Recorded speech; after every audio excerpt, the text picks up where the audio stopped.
What's up, YouTube? This is Too Raw for TV. They just don't get it. They don't get it, man. This is why the ratings are where they are. People talking about celebrating a game. You're celebrating a dunk in a game in which this guy's team lost by 20-something points. We're not talking about like an up-and-coming young player, right? This ain't like an up-and-coming young rookie player, magnetism, his whole career ahead of him, playing against a championship or marquee team that get blown out. Okay, that I understand. You're talking about a dunk. But we're talking about a dunk by a 40-year-old player who, by the way, really has no business even being able to maneuver in the air and perform a dunk like that at age 40. I'm going to tell you something. My spidey senses are going way off right now. I mean, they're just going crazy as far as, that's looking unnatural. That's all I'll put about that. But time will tell about all these things eventually. Talking about, this is the best dunk we've ever seen from a 40-year-old. This is the best dunk of LeBron James' career. They lost. This tells you their priorities are messed up. They don't care about promoting the best teams.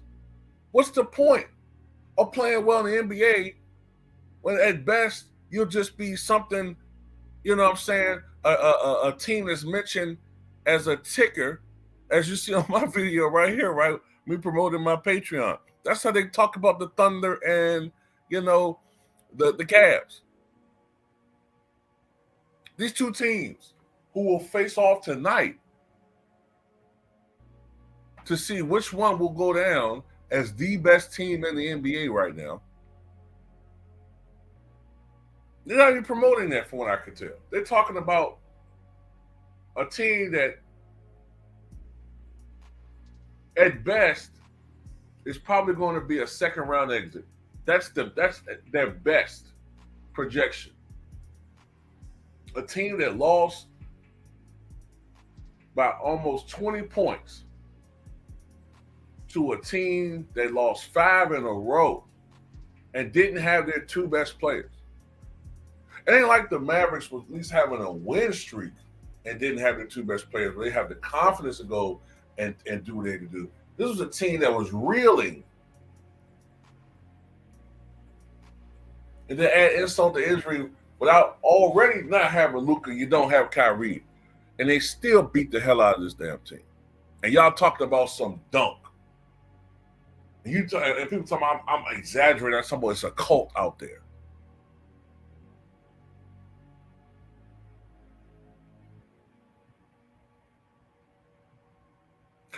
Let this have been 15 years ago. And Kobe Bryant pulled off a great dunk in a game that the Lakers lost by 20. And ESPN shows an entire segment of him dunking. You better believe he's going to call them and say, why y'all promoting that dunk? We lost. We stunk. Who gives a shit? We didn't win the game.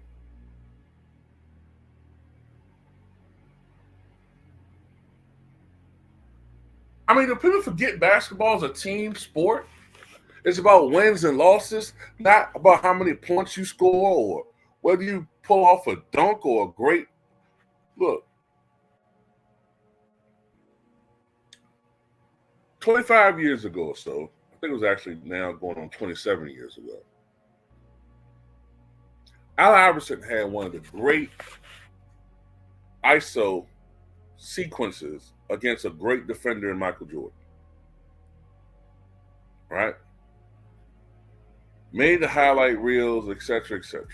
Right? Made ESPN highlights. You know, when he shook free and made this shot over Jordan.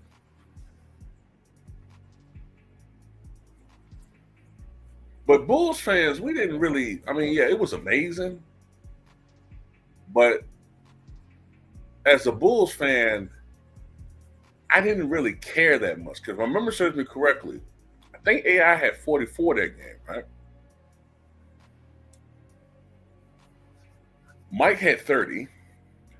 And the Bulls won like, did they win by like 20 something points? I mean, it was a blowout. Like, we didn't really care that he did that. I mean, it was impressive. Don't get me wrong. But the important thing was that the Bulls got the victory and they beat a team they should have beaten.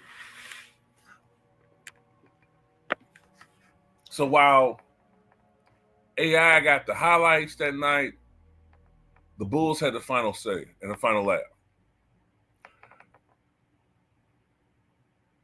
This team is a mockery. They're not going to beat nobody. They lose to all the top five. Any team that's over 500, pretty much they're going to lose. All they're doing is beating up on bums. They're bum bashers. They're the Los Angeles bum bashers. That's all. That's all they do. Beat up on bad teams. And you're running out of bad teams to beat up on.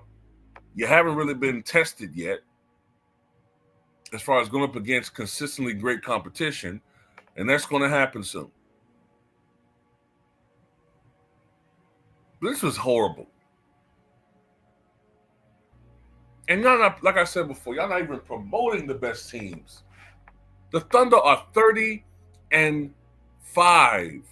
ladies and gentlemen. Shai Gilgeous-Alexander, in my opinion, is the MVP of the league. The best plus minus in the NBA. Shooting 52% or something like that from the floor. You know what I'm saying? The guy is a scoring assassin. And they're doing this without Chet Holmgren. Now, I don't see them really even being talked about by ESPN or fake sports. The Cavs, we know why they're ignoring them. We all know why the media is ignoring them.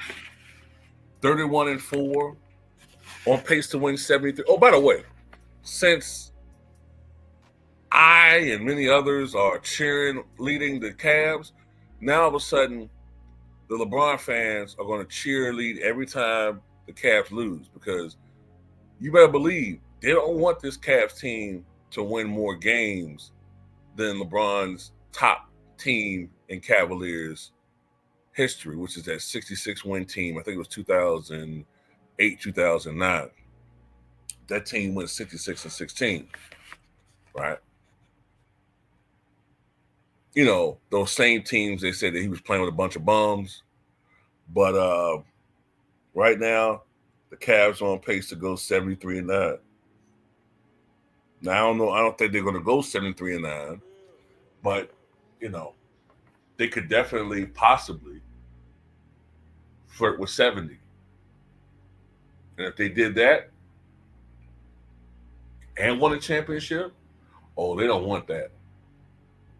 Well, the NBA in itself don't want two small market teams to make it to the finals. They don't want that, because they know that, generally speaking, most fans are ignorant casuals who only seem to want to watch brand name marquee players. They don't really want to watch great basketball. They just want to watch stars. They want to sniff the panties of their favorite NBA stars. And yeah, I said panties the way these guys dress today. That's all they care about. See, me personally, I want to watch the two best teams go at each other. Right now, that's the Thunder and the Cavaliers. That'll be a great NBA Finals. Just like for the people who are real basketball fans, the 2005 NBA Finals was a great finals. Why? Because you saw the Pistons go at it with the Spurs. You didn't have the annoyance of the media trying to suck off, one or two stars. Both teams, were deep.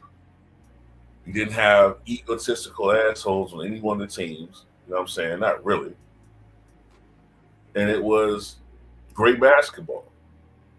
That series went 7 down to the wire.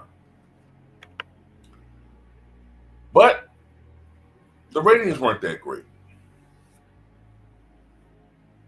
And that's why since then, the NBA, even though they'll never admit it, they try to do everything they can to screw over small market teams.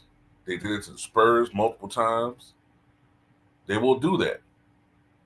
They don't want small market teams in the NBA Finals. See, if they could have did it over again, they would have done everything in their power to keep the finals from 2001 from being the Suns and the Bucks. They didn't like that. Neither does people in the media. We already know how Stephen A. Smith rolled. He only want to follow basically 3 teams, maybe 4, really 3: the Lakers, the Knicks, and the Miami Heat. If they're not in the finals, he don't want no parts of it. Maybe Chicago if they ever, lucked up and saying that actually got some free agent talent and some smart draft picks and some free agent signings and had a great team again. But that's all it. That's it. You know what I'm saying? So anyway,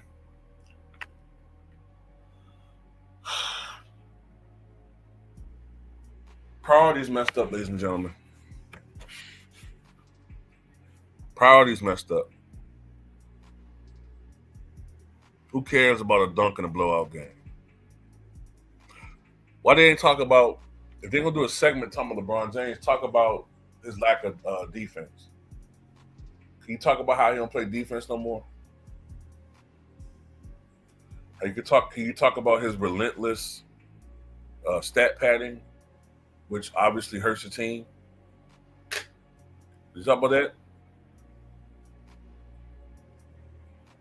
Of course not. That's all I got to say.